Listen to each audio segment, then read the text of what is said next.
is a magical thing. The need to survive turns the weak into the strong. And if you're looking for a good example, forget the apes and take a look at Mitsubishi. This, its humble Lancer, was just another saloon in an already overcrowded territory.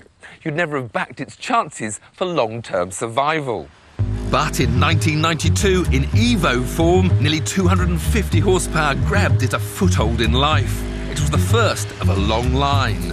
The Evo 2 quickly followed, and by 1995 we already had the Evo 3. A new body shell heralded the arrival of Evo 4, and by then a fervent cult of supporters had developed, eagerly awaiting each new development of the car. In January 98 we had the Evo 5, and a year later the Evo 6. Years of adapting to the harsh environments of the World Rally Championship have seen it take 4 drivers' titles in the last 5 years, and this year the Evo 6 once again leads the way. To its loyal followers, the only possible rival could be its successor. Well, the next phenomenon is here. Tommy Mackinnon won't get his new company car until the middle of the year, but we've got it now. It seemed impossible to develop the Evo 6 any further, so the Mitsubishi boffins switched to a body shell based on the Lancia Sedia, but we shall know it as Evo 7. Theory says that the breed should be improved again. If it isn't, then Darwin will be spinning in his grave. The car may be slightly bigger, but the first thing that strikes you is that the brutal looks have been somewhat diluted. But the driving experience certainly hasn't.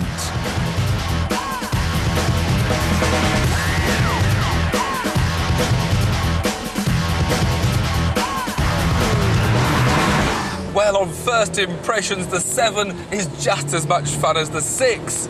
These cars are all about the survival of the fittest. Their performance is staggering. 60 comes up in about 4.5 seconds. Now, this Evo 7 has got no more power than the 4, 5 and the 6. They've all had 280 bhp, but it has got a bit more torque low down, so it'll pull out of corners at lower revs. And I've now got this new active differential with 3 settings for tarmac, gravel or snow. If you're tempted, then Mitsubishi dealers will have them in September, but Grey importers are offering them right here, right now, for about £27,500. Of course, the Evo 7 isn't the only Japanese 4-door saloon that's been quietly evolving, because its old rallying nemesis, the Subaru Impreza, never lets it get ahead. And their latest 280 horsepower WRX STI is due here at the end of the year. If you want one before that, you'll have to go grey.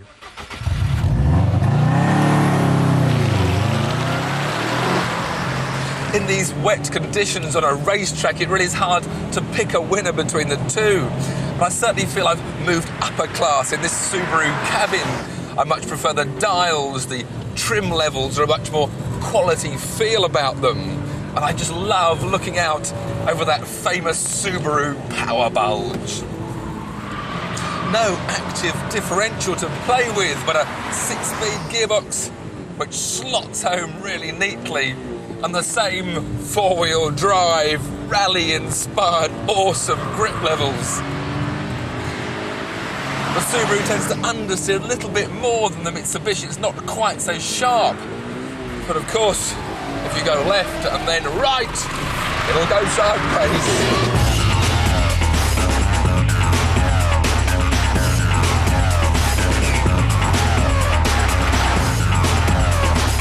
The WRX STI does cost around £2,500 more than the Evo 7, and I look forward to a full test when the official imports arrive.